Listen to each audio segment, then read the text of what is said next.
Welcome to the Gay Buddhist Forum, where teachers from all schools of Buddhism offer their perspectives on the Dharma and its application in modern times, especially for LGBTQI audiences. These talks are offered freely to the world and made possible by appreciative listeners. If you would like to support our efforts to share the Dharma with underserved audiences, please visit gaybuddhist.org. There you can donate, find a list of upcoming speakers, or enjoy many hundreds of these recorded talks dating back to 1996.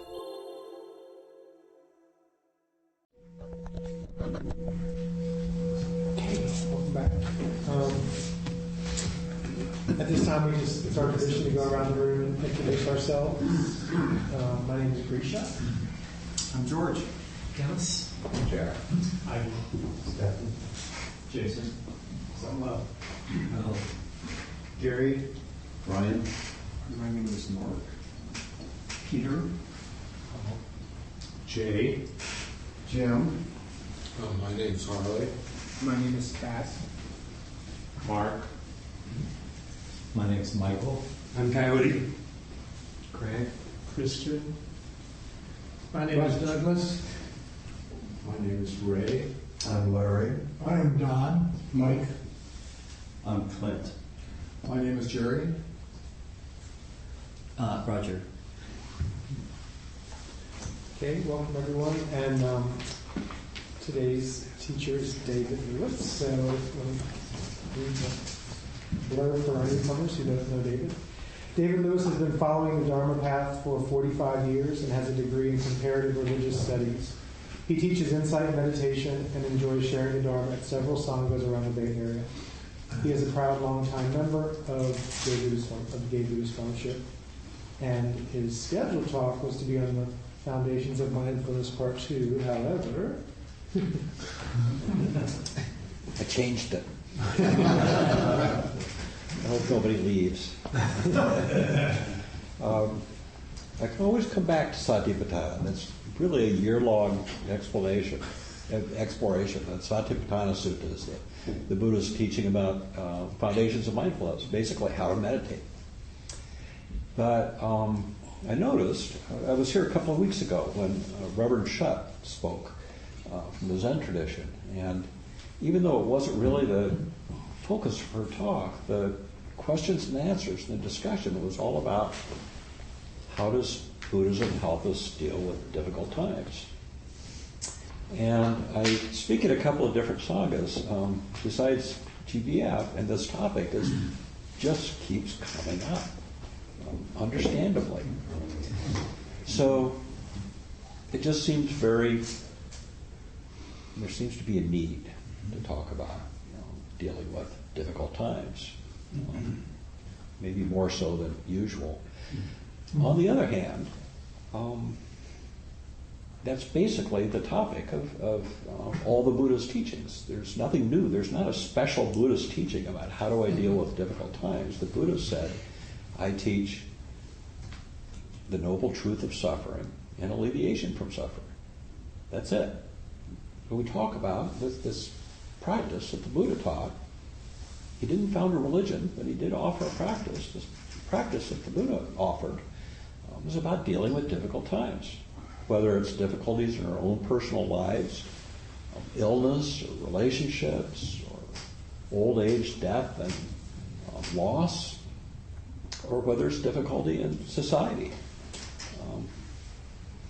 the wreck of the world, war, refugees, injustice. It's all suffering. And suffering isn't just the big events of our lives and the big events of the world. Suffering isn't feeling terrible and having a terrible life. Sometimes it is. But if you were, during the sit this morning, during the meditation this morning, if you had an itch that you might have refrained from scratching, that was suffering. That's a little bit of dukkha. And if you're a practitioner, and if you've ever been on a meditation retreat where somebody suggested if you have an itch, try not scratching it and see what happens. And what usually happens is the mind runs away with it. This is driving me nuts. When's it going to stop? When do I get to scratch it? That's what we add to that suffering. Itch is nothing, but a resistance to it is the second noble truth. That's the cause of suffering. That's the added baggage that we add to that itch. And then maybe in your meditation, particularly if you have your own meditation practice, you might have noticed that. I'm really struggling with this itch. You just can't let it go. And you notice that that's going on in your mind, and you do let it go. Let go of your attachment to it, your resistance. That's the third noble truth. That's freedom from suffering. As simple as that. All about an itch. That itch might be a thought, and not a physical sensation. But you may have experienced the totality of the truth of Buddha Dharma without realizing it in your meditation this morning. And if you did, that's a much more valuable lesson to be learned this morning at GBF than anything I say.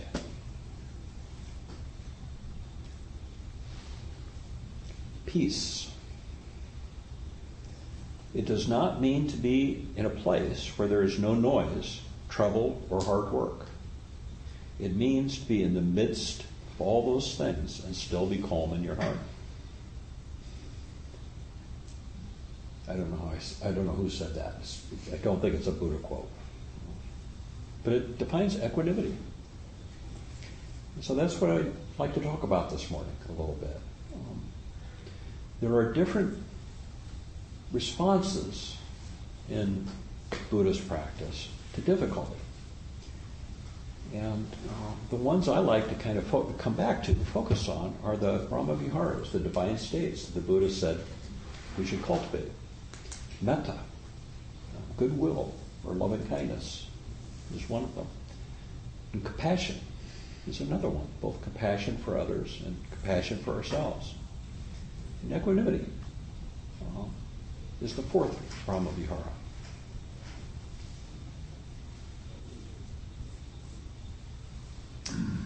The great contemporary Burmese meditation teacher, U Tejaniya, says, as a meditator, no experience in the world needs to disturb you. Don't think about this in terms of current events or your own life. No experience in the world needs to disturb you. Instead, because every experience, whether pleasant or unpleasant, is something we can continuously be aware of, we can, therefore, use it to develop more confidence, energy, mindfulness, stability of mind, and wisdom.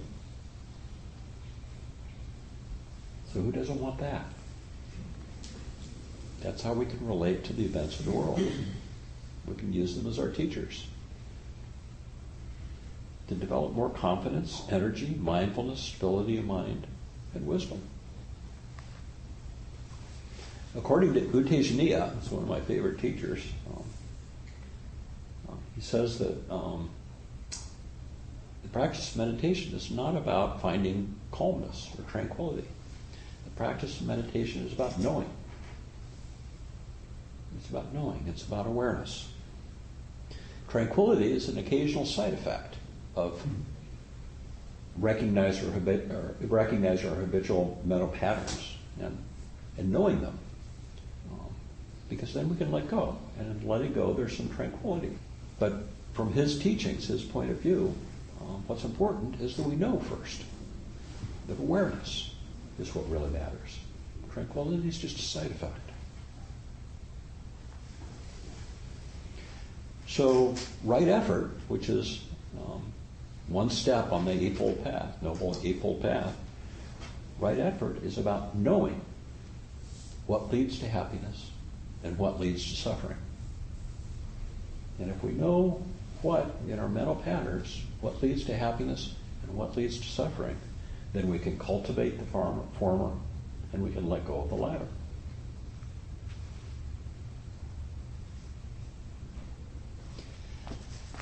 I had a health scare about a month ago. It turned out to be nothing, so don't worry about me. But it was kind of scary because I had a CAT scan done, and they thought they found cancer like in 2 different places, something that looked an anomaly on the scan. So I ended up having like 2 more CAT scans and an MRI, and I got poked and prodded, and it took them about a month to figure out that there was easy explanations for what was going on. But during that course of the month, I didn't know. All I knew is that my doctors thought that I might have cancer. And it was a really interesting experience to go through, because one of the things that I noticed and that kind of surprised me is that unexpectedly, I didn't have a lot of panic about it. And I did. The other way of putting that is I had quite a bit of equanimity about it. And every time I saw my mind kind of going towards, gee, do I have cancer? I saw that happen, and I thought, well, I don't know. And thinking about it's not going to help me out. Or my mind would start, another time my mind would go, well, if I did have cancer, would I treat it? Or maybe maybe this is just it. And then I think, I don't have to go there either. That's not productive, it's not skillful, it's not going to support me. So I just kind of didn't worry about it. Still showed up for my appointments, I still did everything the doctors told me to do, but it didn't shake me too much. And I realized during the course of that's fruits of practice. That's the fruits of my mindfulness practice. And I'm so deeply grateful for my practice, having gone through that experience. It's often, some of you might have noticed, it's hard to see the fruits of our mindfulness practice. They just don't show up in a really obvious way. Sometimes you just notice, oh, it's pleasant to meditate, it's nice to be quiet, but how is this changing my life? Oh, I don't see anything. Until something like that happens, until you get a diagnosis, or you lose a loved one, or something really earth-shaking happens in your life, and you have a different response than you might have had 10 years ago. And then you notice, oh, that's not the way I would have responded 10 years ago. That's the fruits of practice. So that's why it's said by many meditation teachers, when students ask them, well, how do I know where I am in my practice? How do I measure it? They say, don't worry about it. You should, maybe take a look at your practice every 10 years. Look back. But not any more than that. Every 10 years, think, how am I different than I was 10 years ago? Then you might have a little bit of perspective. So that was my experience with this health scare. I thought, wow, I'm different than I was 10 years ago. Have more equanimity. It's not something that I consciously practiced. I didn't tell myself, okay, I'm going to be equanimous about this. It was just there. It's fruits of practice. When I reported that experience to a friend of mine who's a meditation teacher, a Dharma teacher, and this friend had also done quite a bit of service in a hospice, the Zen Hospice Project, as a volunteer. His response was, so talking about the body, his response was, the body's not a problem. Old age, illness, and death are not a problem. They're nature. That's what happens. As another teacher of mine likes to say, the leading cause of death is birth. It's going to happen to all of us. Illness happens. Cancer happens. It's nature. It doesn't mean we don't do anything about it. It doesn't mean we don't address it. But this idea that this isn't supposed to be happening is a delusion. It's not true. This is what happens. It's not a helpful response. Most of our suffering, the Buddha taught, most of our suffering doesn't come from the events in our lives, like a health diagnosis. Most of our suffering comes from our response to those events, how we respond. So the important practice in Dharma practice is noticing our response, not getting hung up on the the events, noticing our response, and maybe cultivating a different response, or maybe letting go of an unhealthy response. So my friends' comment that there's nothing wrong with the body really opened up my eyes to something, and I thought, what could you say? There's nothing wrong with the world. The world's just doing its thing. The world's doing its injustice. The world's doing its war. The world's doing its terrorism, its fascism, along with kindness and support and community and good works. The world's doing its thing. There's nothing wrong with the world. This is the way it is. What if we viewed the wreckage of the world, our politics, our environment, our divided communities, what if we viewed these things as the Buddha did, as simply being the result of causes and conditions? Simply the result of causes and conditions. So then our response, instead of being, this shouldn't be happening, this isn't normal, our response might be, this is how it is. It's like this. And if we don't like the way it is, then we can go about creating the causes and conditions to create something different. It's also a good description of karma. The way the world is, or the way our personal lives are now, is a result of a long history of a lot of different factors that create our past karma. Future karma depends on what we do right now, the causes and conditions that we cultivate in the present moment. So letting go of this assumption that I carry myself much of the time when I'm not being very mindful, and in many of my discussions with many of my friends, especially around politics, that this shouldn't be happening, I just don't find to be particularly helpful. It certainly doesn't make me a better activist. It makes me wring my hands and grind my teeth.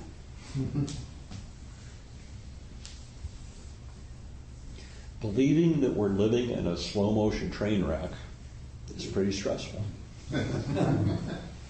Right?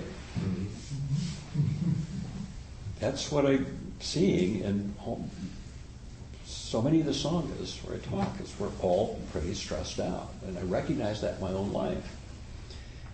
And I realized when I was reflecting on it the other day, when I was just feeling last week was a bad week for news. And in the middle of it, when I was finding I couldn't tear myself away from the screens, from what was happening every morning, I thought, this feels really bad. I mean, internally it feels really bad. And what it reminded me of was 9/11. I can't. What? 9/11. The Twin Towers coming down. How many times did we watch that? And not turn away from it? That's what it feels like to me. So that's stressful. And stress is one of the definitions of dukkha. The first noble truth of dukkha is stress. It's our resistance to what's happening in the world. Our reaction of this shouldn't be happening. So we need to cultivate some equanimity. The Buddha taught that we should need to cultivate goodwill, compassion, and equanimity if we're to avoid spiraling into despondency in life. Otherwise we will. And many of us, many days, that's what it feels like, spiraling into despondency. And the tool for cultivating equanimity is meditation. You can't say, I'm going to be equanimous today, or I'm going to meet whatever happens with equanimity. You have to practice meditation. Training the mind, training the heart to not get attached to the way we think things ought to be.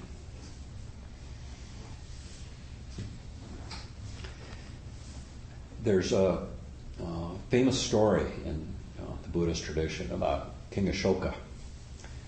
King Ashoka was a real king in India. he was a very great king. He was a unifier of India, one of the earliest unifiers of India. And the way he unified all these warring states was by being the biggest warrior and the meanest guy on the continent. And he first killed most of his family in order to become king and kind of wiped out anybody that might be a threat to his monarchy. And then he proceeded to declare war on any kingdom that didn't allow him to take over. He killed a great many people.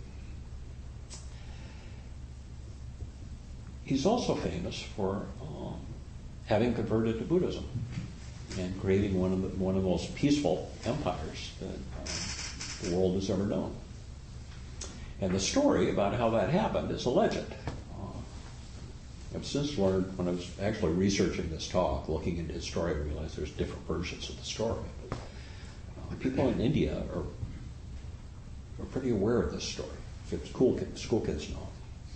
But the story I first heard in a retreat someplace is that after one of his greatest battles, and he conquered the biggest kingdom that he'd ever come up against and basically created his empire. But that very day, the day at the end of the battle, he was sitting on a hill overlooking the carnage, the wreckage, dead bodies, horses, blood, thousands and thousands and thousands of bodies. And he's sitting on a hill overlooking the carnage, and he saw this monk walking through the battlefield, utterly serene and unmoved by it, walking right through the battlefield. And it baffled him. It was so discordant with the scene that he wanted to know, what's that about? What is that guy? Why is he wearing that robe? And why isn't he shaking his fist at me? In the story, the way I heard it, is that was his conversion to Buddhism. So I researched it a little bit, and the reason I researched it is because I've had this fantasy ever since I heard that story, that if I was a good writer, the story I would write is the story of that monk, which we don't know. I didn't think we knew anything about. But then I researched it a little bit, and I realized that monk really does have a backstory. And in another part of the legend, or another telling of the legend, what I read was that the monk had a name. His name was Nigroda, and he was actually King Ashoka's nephew, one of the few surviving members of the family. He'd been such a small kid when he was exiled, along with his mother, that the king didn't view him as a threat, and he became a Buddhist monk. And so the king called Nigroda to him, the monk, found out that he was his nephew, whose father he had killed. His nephew just saw this great destruction that his uncle had just done. And the nephew wasn't holding anything against him. He wasn't judging him. He wasn't shaking his fist. And the king asked him how he could have such equanimity. How could he have such a peaceful mind, given the wrongs that were done to him and his family? And, the nephew taught him the Buddhist path. King Ashoka became a Buddhist as a result of this encounter, and basically converted the Indian Peninsula for several centuries. So simply being peaceful, a simple act of being peaceful and calm, can have a profound influence on the world. That story is an example of it. I think that's kind of the point of the story. When we offer the merit of our practice at the end of Sangha, we offer the merit of our practice. That's what we're acknowledging, is we don't know who's being influenced by our peacefulness, by our practice, by our kindness. Another example from recent news is the Thai soccer team. They got stuck in the cave in Thailand. Warthogs? Was that it? What was their names? Anybody remember? Wild boars. Boars. Wild boars. Wild boars, thank you. Wild boars.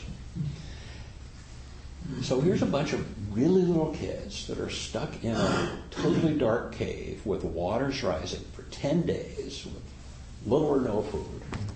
Imagine how terrifying that is for us, let alone for a child. But it happened that their coach, their assistant coach, who was with them, had been a Buddhist monk. And he taught them meditation. Because what else are you going to do with your time? He taught them meditation. And by some accounts, that may very well have saved their lives. Kept them calm, kept them from panicking. And also practicing meditation allows your body to be still and your metabolism to slow down, which is probably useful when you're not eating for 10 days. So sometimes meditation saves lives.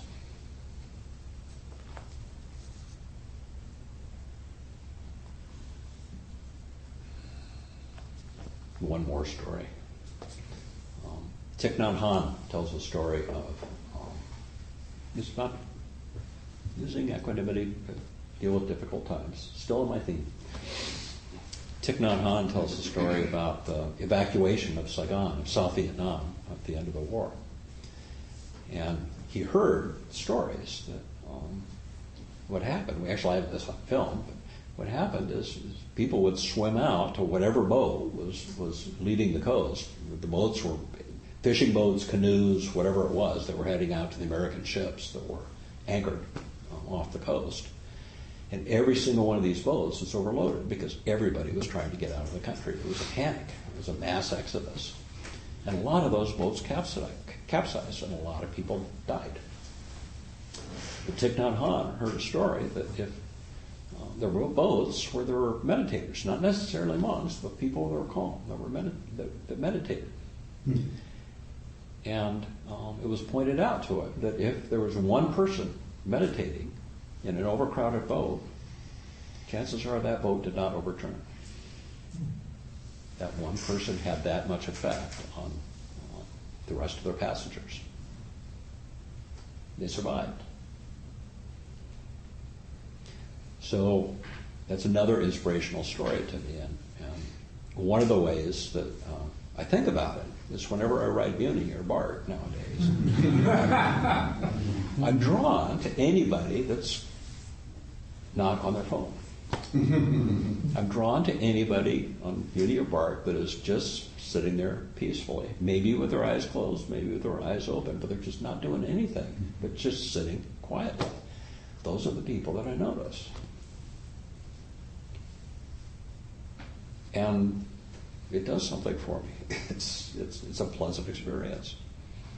So, of course, I decided I have to be one of those people. So I don't look at my phone when I'm on Bruein or Bart. I just sit there quietly because, in the first place, it does me good. I benefit from sitting quietly instead of distracting myself, instead of multitasking. I benefit. But also it might just benefit anybody that happens to notice that I'm sitting there quietly, not looking at my phone, and maybe they'll get the message that they don't have to have a distraction.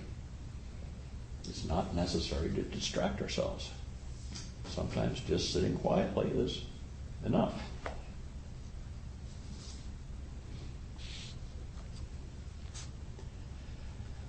So it seems to me that the place to start in making peace in the world is by making peace in our own minds. Let's start with ourselves. Peace is available any moment. It's a little mantra of mine that I find very helpful, especially when I'm kind of freaking out about something. Peace is available any moment. It all depends on how we're responding to that moment. No matter what's going on in our life, no matter what's going on in the world, peace is available. If we're having a hard day at work, or if we're having an argument with a partner or somebody in our family, or if we're worried about our health, we can stop, take a breath, close our eyes, and reboot. We don't have to run away with discursive thinking. the what if or why me questions. We don't have to go there. Peace is available any moment. Sometimes only for a moment, or sometimes it lasts for a while. We just keep coming back to that. It's the practice. Meditation isn't just about coming to sangha, or it's not just about sitting on a cushion for a half an hour a day at home.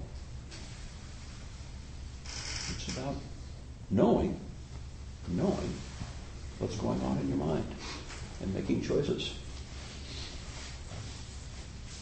The Buddha said, develop a mind that is like a vast space where experiences, both pleasant and unpleasant, can appear and disappear without conflict, struggle, or harm. Rest in a mind that is like the vast sky. That's very similar to that U Tejaniya quote. Both those quotes said, don't let pleasant or unpleasant experiences shake you. And when the Buddha talked about not having preferences, that's what he's talking about. We will experience pleasant in a meditation and in life. We'll experience unpleasant. But we don't have to get attached to either one. It doesn't mean that unpleasant is going to go away or pleasant will become permanent. But not being attached, not trying to create more pleasant or eliminate unpleasant in our lives, allows equanimity to arise. That doesn't mean that we should become complacent. It's one of the common arguments that non-Buddhists or non-practitioners make at this point in a talk like this is, well, that's complacency. It's just saying this is the way things are. There's nothing I can do about it. I tend to find that Buddhists are pretty good activists. We don't have to be complacent. People who are very good at what they do, especially experts, say elite athletes or musicians, or even nowadays hedge fund managers, find that mindfulness and concentration allow them to do what they do better. Mindfulness is being taught as a tool to make you better at whatever it is you do. Think of the samurai, bloodthirsty meditators. So if you want to be a skillful activist in this world, if you want to do something, go out and do, and the Americans, we're doers, we like to do. If you want to be a skillful activist, I say cultivate your mind first. In troubled times, we all need to be able to take refuge in equanimity and peace of mind, not to mention goodwill, compassion, and joy. But particularly in equanimity, we need to be able to calm our minds.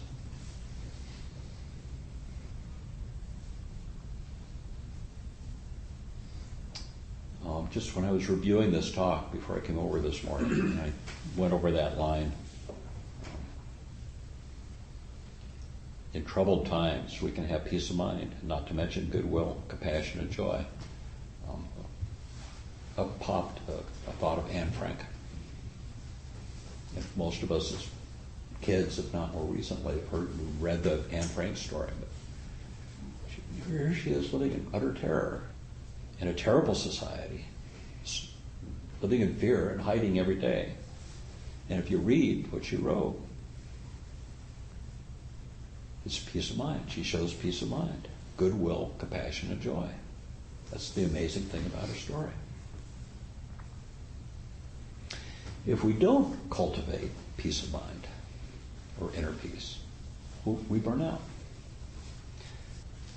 That's a lesson I learned protesting the Vietnam War and later on in ACT UP. I saw a lot of activists burn out. I got arrested at Nixon's second inauguration. That tells you how old I am. But I've been through a lot of different social justice movements. And I've seen a lot of people burn out because they held extremely strong opinions, but didn't know how to take care of themselves. So we have to learn peace. And those of us that are drawn to Buddha Dharma, the Buddha's teachings, that's done through the practice of meditation. Not about thinking about things, not about learning great wisdom. It's learned by simply being with what it is, whatever's going on, whether it's pleasant or unpleasant. Simply being with what is going on. Then, if you're a warrior, gird your loins and go forth into battle. But we're not all warriors. And change, resistance, takes many different types. Monks and politicians, poets and planners, teachers, healers, warriors and peacemakers. There's a role for you someplace. Maybe it's not to be a street activist. Maybe it's something else. So finding peace of mind in the Buddha's way involves some letting go. That's the third noble truth, the truth of letting go, the truth of freedom from suffering. Letting go maybe of our cultural conditioning, letting go of our views and opinions, our idea of the way things should be, our preferences. All of those things contribute to a big ego, to self-righteousness.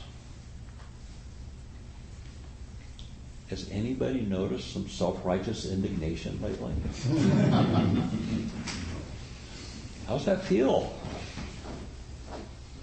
It's not very nice. I don't like reading the paper anymore.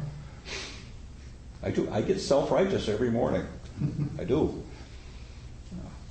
But because of my practice, I notice it at some point. Maybe I notice it when I realize I'm grinding my teeth, but I notice it. And then I can let go. It'll be back again.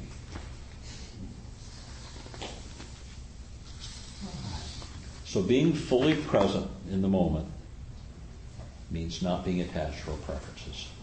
If we're all caught up in our preferences, we can't be present. Whatever's going on in our experience, whether pleasant or unpleasant, is like this. It's just like this. And then the worldly winds, what the Buddha called the worldly winds of praise and blame, success and failure, pain and pleasure, gain and loss will no longer rattle us.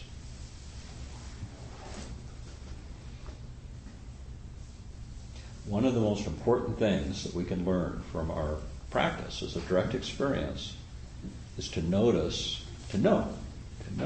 the difference between what's happening in our experience and how we're responding to it, what our reaction to it is. The first may not be fixable, what's happening in our experience. We might not be able to fix it or change it. But the second, we can have an influence on how we're responding. This is the Buddha's famous teaching, famous metaphor of the two arrows.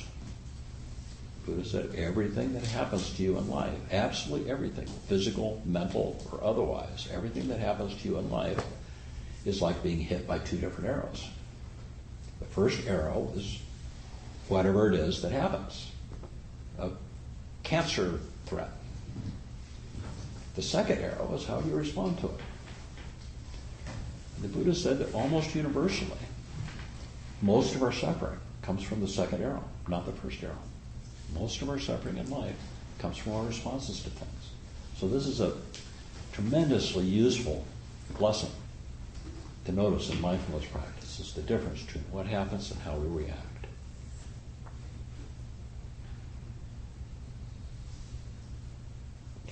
I've gotten, so I can kind of notice the difference between how practitioners, meditation practitioners, respond to the question, how are you doing, or what's going on?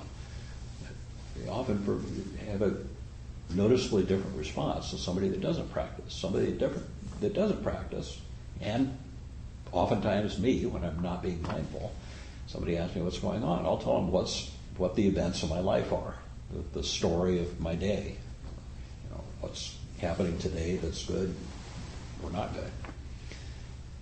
But when I'm more mindful, I'll respond by how I'm responding to that. What's happening inside? It might be that the terrible thing that's happened today is not rattling me. So likewise, we should not confuse the problems of the world with our reactions to them, because peace of mind does not depend on outside circumstances. Our peace of mind is not reliant on outside circumstances. It's all about your response.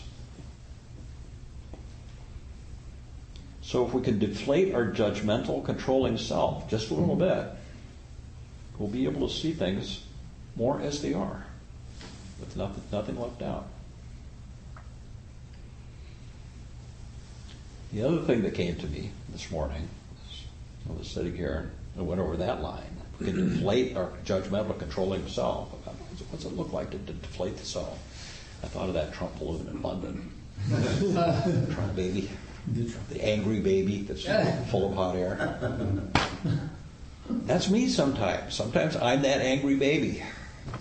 That's a big, inflated ego. We can deflate that. Deflate that baby, angry baby. And see things just as they are, without this giant, angry, indignant ego getting in our way. A lovely side effect of this practice is simply paying attention to our direct experience without trying to judge it or control it. A lovely side effect is equanimity, balance, harmony. However you want to put it. Harmony in your own mind, harmony in the world. They're related. And if equanimity doesn't come to you easily, if you're just really rattled, try compassion. Another one of the Brahma Viharas. Suffering feels like this. Just feels like this. Have a little compassion. You don't have to get rid of it. Just feel it.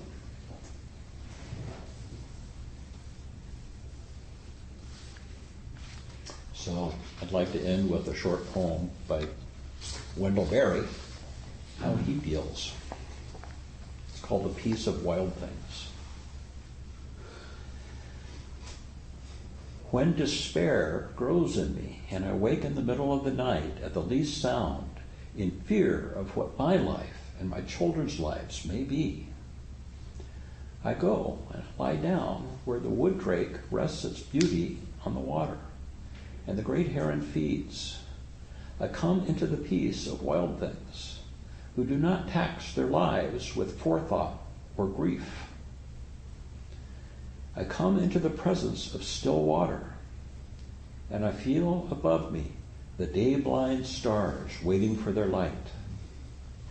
And for a time, I rest in the grace of the world, and am free.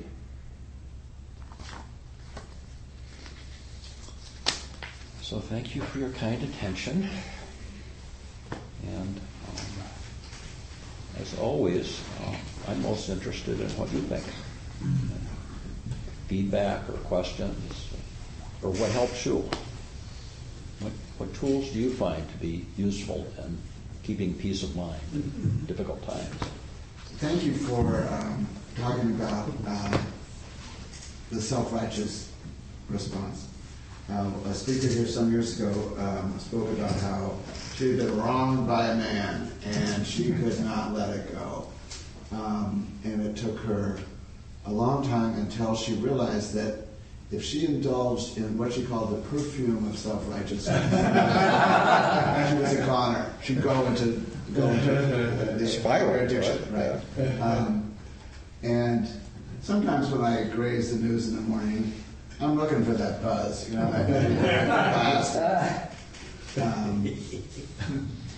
filthy air that makes me feel good temporarily. Well, it's really interesting to notice how you feel, right? Yeah.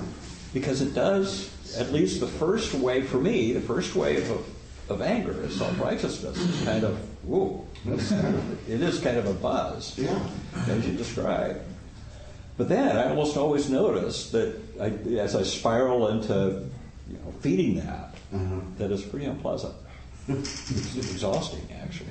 But I don't know. I'm not speaking for you. No, that's exactly my story.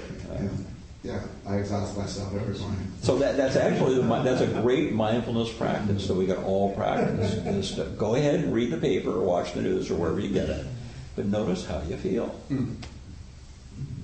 Please. There are difficult people in my life, and otherwise acknowledge that difficult besides me, who are hard to be with. Yeah. My Ricky Austin, the Buddhist teacher, the Zen Center, once listened to me and said, "Do you have any idea how hard it is for her to be her?" And that has stayed with me. I think it's at the core a lot of the times when I'm feeling, yes, how hard. And when I look at her, she just beats herself up all the time. Yeah. She just can't take it easy. And she happens to be a world-famous physician. And yet, inside, she can't be peaceful at home. Yeah. What is that? Well, I mean, look at almost any politician. They're famous too, and you see that. But that's a compassionate response. Your response is a response that you see their suffering. There's a wonderful Henry David Longfellow quote that I can't quote from memory, but basically it says, "If we could see into the hearts and minds of our worst enemies, we would find something we would find forgiveness." Because it's not a pretty picture. Thank you for that. That's the compassion response. And compassion is really helpful. It's another way that another technique for reading the paper is to have the compassion responses. People are hurting. We read about the families being separated and arrested at the border. You can meet that with compassion or judgment, but it feels better to meet it with compassion. And it doesn't make us any less of an activist to meet that with compassion. Well, it's easy for me to feel compassion for those people who are separated from their children or other suffering. This is an obvious thing to say, but the difficult is, I feel, is to feel compassion for the people who are inflicting that suffering. No. I haven't gotten to that point yet. No. No. Practice. So you get the Carnegie Hall, right? Yeah, precisely. And of course, that's universal. It's easier to have compassion for the downtrodden than their oppressors. But as with, I was just reading an article about abusers, and most abusers were abused, which is a good thing to keep in mind when we're judging them. I kind of guess this question, but I feel like thinking about the state of affairs. I want to call people on their shit, or call people on their line, or the things that they're doing. And part of it is I want to make them wrong. But I think the other thing is it's kind of like you just how much you sort of turn the other cheek, how much you just sort of let it be, and sort of not say, wait a minute here, this isn't right, And so I don't know exactly the question I'm asking, but I grapple with how to show up in the world that way around in activism. You sort of point to positive without, wait, this is the path. This is the path forward. Or you say this person is lying, or this person's. Just sort of, this isn't right to let this person continue on this path of behavior, of maligning or whatever they may be. So, again, I know the question I'm asking, but I just sort of grapple all with that. Well, don't we all? I mean, that's a really common quandary. One thing I notice in the big picture of things is that the internet and TV and MSNBC and Fox News is basically people calling each other out. I mean, there's a great deal of that going on right now. And I don't see a lot of people going, oh, I guess you're right, I changed my mind. It doesn't seem to be really productive.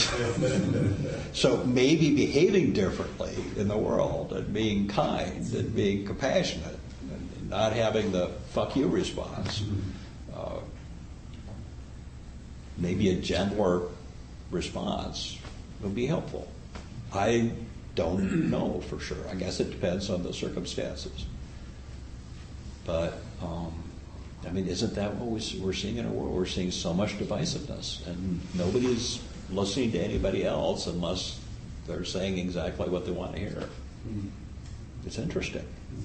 It's an interesting social phenomenon. Please. An example of that, I watched the PBS NewsHour, especially on Friday, because they have Shields and Brooks. And a few weeks ago, Judy Woodruff was, leading the conversation, and they were talking about something Trump had done, and, how should we respond? And, they were all getting self-righteous and, both sides, even the conservative. And then she asked something like the same thing, how should we respond, or what do you make of that? And he said, well, I think we just need to stop paying attention to that. And this was the conservative. He said, I don't think it's really doing any good for us to keep talking about this. Why don't we move on? And of course she went back to it and tried to get it going again. But I was like, oh, yeah. Well, especially in the case of Trump, it seems to only encourage him. Yeah, but the media loved it. And the media love it. And we eat it up. The media wouldn't be loving it if we weren't eating it up. But Okay, this is what I struggle with. I remember when Obama first won, and in my mind, his great credit, he wanted to reach across the aisle and tone down the divisiveness, and he went out of his way to make all these concessions to the other side. I imagine with the in hope that the other side would then start making, meeting him halfway and so on. And they just totally took advantage of that attitude he had, and to the point where it was maddening. It seemed like Obama was giving away the house or the ranch, whatever metaphor you want to use, trying to reach across and losing a lot because of doing that. And so what I struggle with is it's great to be forgiving and compassionate. I mean, and I'm not being snarky when I say that. But sometimes I think you just have to be a street fighter. You have to just call the evil and just fight any way you can and see these people as people that are destroying this country. And I imagine you're going to, I imagine you're going to say that that's not the right way to think, and I might even agree with you. But I'm just saying, this is what I'm struggling with. It's like, all right, we'll be compassionate and all Buddhist, and these people will continue to run roughshod, and the only way you can stop them is by fighting back. So that's just my I would. No, I'm not going to say that's not the right thing to do. That's the warrior approach. That's a approach, an approach. But imagine that you're truly an independent. Imagine you're a moderate. No. There aren't many of them, but imagine you're one. Another way to put it, imagine you're a swing voter. And right now, would you rather have, as a swing voter, would you rather have an Obama, as you described him, or would you rather have a Trump? Who would you vote for? Well, that's what's going to determine the next election. I think there is some room between those two. Yeah, no, that's true. But would you rather have, I mean, if I was an independent, would I rather have somebody that's reaching across the aisle, listening to different points of view, or I would rather have a true believer on either end of the spectrum? If I was an independent, I'd be suspicious of the true believers. I don't know, a political. That's a political argument, not a Buddhist argument. I mean, we could get to discussion for hours on it. Well. But I'm just saying, it's just hard. I mean, as much as I love your message, it's hard for me to accept it. And I wish that wasn't the case, but that is the case right now. I hear you. Please. Something that just popped in my head while this was going on is regarding right behavior, in light of what do we do? Just sit there and be mindful, or do we take certain actions that is considerate of the situation? I wanted to throw that out there and see what you would do. No, the message I was trying to get, and I might not have expressed myself very well, is be mindful, and then do whatever you're going to do. I'm not here to tell you what to do, because you might be a warrior, you might be a peacemaker, you might be a teacher, you might be a meditation teacher. That's all good action. So I won't tell you what to do, but be mindful first, and whatever you do, whatever your thing is, you'll probably do it better. That's my prejudice. But thank you. So we should probably wrap up.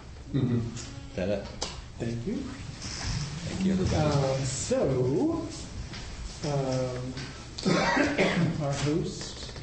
I'm the host. There are organic strawberries out there. Please help yourself.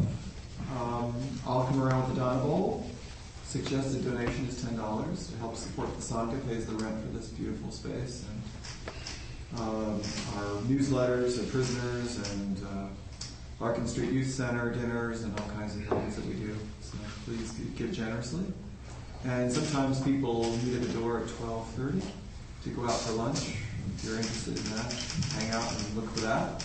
And there's a sign-up sheet somewhere out there too if you want to be on our email list. Actually, I couldn't find the sign-up sheet. Does anybody know? I'll put it out there. Okay. And there's water for tea, thanks to Grisha. He made the water. I know. He made water. He changed it from wine. Hi,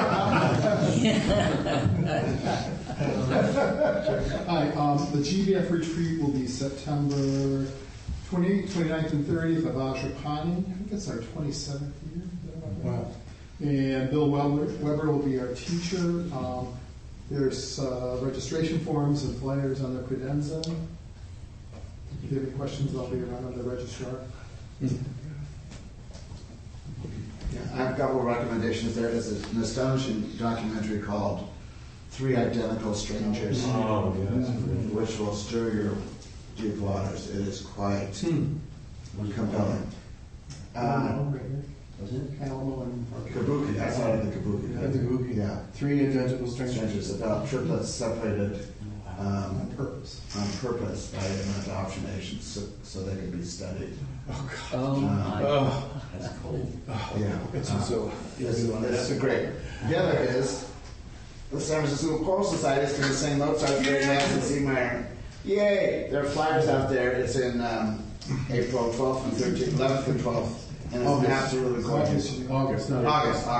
That's another word, yeah. This is what Trump has done to my trip. I do like I saw the cake maker.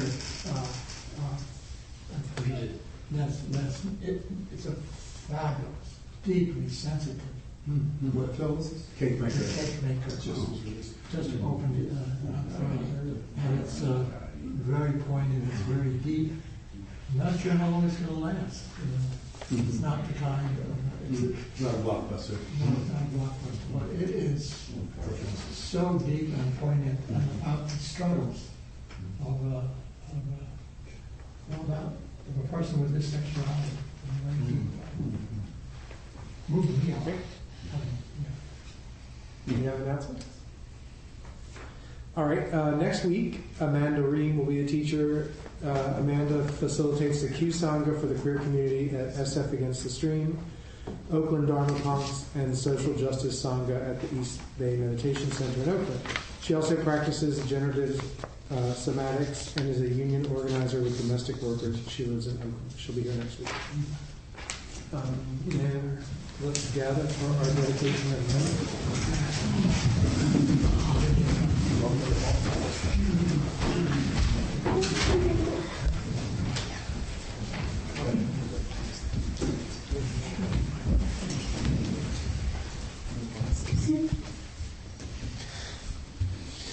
Oh, sorry. That's not our dedication. By the power and truth of this practice, may all beings have happiness and the causes of happiness. May all be free from sorrow and the causes of sorrow. May all never be separated from the sacred happiness which is without sorrow.